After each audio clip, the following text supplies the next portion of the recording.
Hi friends, எல்லோரும் எப்படி இருக்கீங்க? நான் உங்கள் கண்ணன் ராஜி. இன்றைக்கி நம்ம என்ன வீடியோ பார்க்க போகிறோம்னா, கொஞ்சமாக பழையது மீதி இருந்தது. அதை சரி வடகம் போட்டுடலாம். ஏன்னா அடிக்கிற வெயிலுக்கு வடகம் மட்டும்தான் நம்ம மைண்டுக்கு வருது, மற்ற எதுவும் வரமாட்டேங்குது. அதனால் பழைய சாதத்தில் கொஞ்சம் மிளகாத்தூள், சோம்பு, உப்பு இவ்வளோ தான் போட்டு அரைச்சி கொஞ்சம் எடுத்து வச்சுருக்கேன். இன்னும் கொஞ்சம் இருக்குது, அரைக்க போகிறேன். அதை அரைச்சிட்டு நம்ம ரொம்ப வெயில் அதிகமாகிடுச்சு. நான் அரைக்கும் பொழுது ஒரு 10 மணி தான் இருக்கும். ஆனால் பயங்கர வெயில். நம்ம போயிட்டு மாடியில் நின்று போடுற அளவுக்கெல்லாம் நம்மளால் முடியாது சாமி அப்படின்னு சொல்லிட்டு வீட்டுக்குள்ளேயே ஒரு வெள்ளை கலர் காட்டனில் நமக்கு எந்த சேஃப் தேவையோ அதை அந்த மாதிரி போட்டு எடுத்து கொண்டு போய் காய வச்சிடலாம் அப்படின்னு சொல்லிட்டு உட்காந்தாச்சு.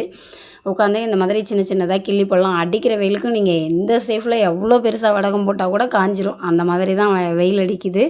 ஆனால் நமக்கு கொஞ்சமாக சும்மா வீட்டில் சமைச்சது மீதி இருந்தது தான். சரி இன்றைக்கி வீட்டில் இருக்கோம் அப்படின்றதுனால போட்டு பார்ப்போம் அப்படின்னு சொல்லிட்டு நான் ட்ரை பண்ணியிருக்கேன். அதனால் நான் சின்ன சின்னதாக இந்த மாதிரி கிள்ளி விட்டேன். கிள்ளி போட்டுக்கலாம் அப்படின்னு சொல்லிட்டு இந்த மாதிரி மொத்தமாக எல்லாத்தையும் போட்டதுக்கப்புறமா எடுத்து கொண்டு போய் மாடியில் வைக்க போகலாம் அப்படின்னு சொல்லிட்டு கொண்டு போய் மாடியில் காய வச்சுருவோம் அப்படின்னு சொல்லிட்டு கொண்டு போய் மாடியில் வச்சுட்டேன். மாடியில் ஏற்கனவே நம்ம மாங்காய் கொஞ்சம் கட் பண்ணி போட்டிருந்தோம்.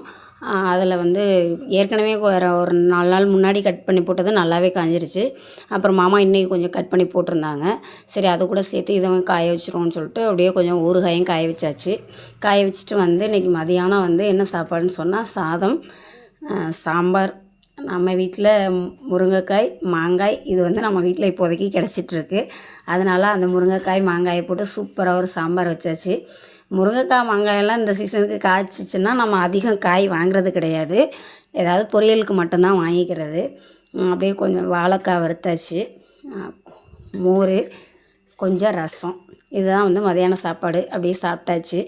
அப்படியே ஈவினிங் ஸ்நாக்ஸ் இன்றைக்கி பானிபூரி தான். பானிபூரி வடகம் வாங்கிட்டு வந்து அவங்க செஞ்சு கொடுக்க சொல்லிகிட்டே இருந்தாங்க. எனக்கும் நேரம் இல்லை. பானிபூரி வடகமாகவே வறுத்து தின்னு முடிச்சிட்டானுங்க. அதான் இன்றைக்கி செஞ்சிடலான்னு சொல்லிட்டு கொஞ்சம் உருளைக்கிழங்கு வேக வச்சு அதில் மிளகாத்தூள், பெரிய வெங்காயம் கட் பண்ணி அந்த மசாலா எடுத்து வச்சாச்சு. அப்புறம் ரசத்துக்கு புதினா, கொத்தமல்லி, இஞ்சி, கொஞ்சம் ஜீரகம் போட்டு நல்லா அரைச்சி அதையும் வடிகட்டி வச்சுட்டேன். அப்புறம் பானிபூரி வடகம் இருந்ததை இந்த மாதிரி எல்லாத்தையுமே பொரித்து எடுத்து வச்சாச்சு.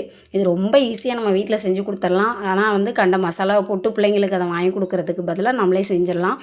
நான் ஃபஸ்ட் டைம் செஞ்சேன். ஆனால் சூப்பராக வந்திருந்தது. இன்னொன்று, நான் காலையில் மதுரைக்கு டூர் போகிறோம்.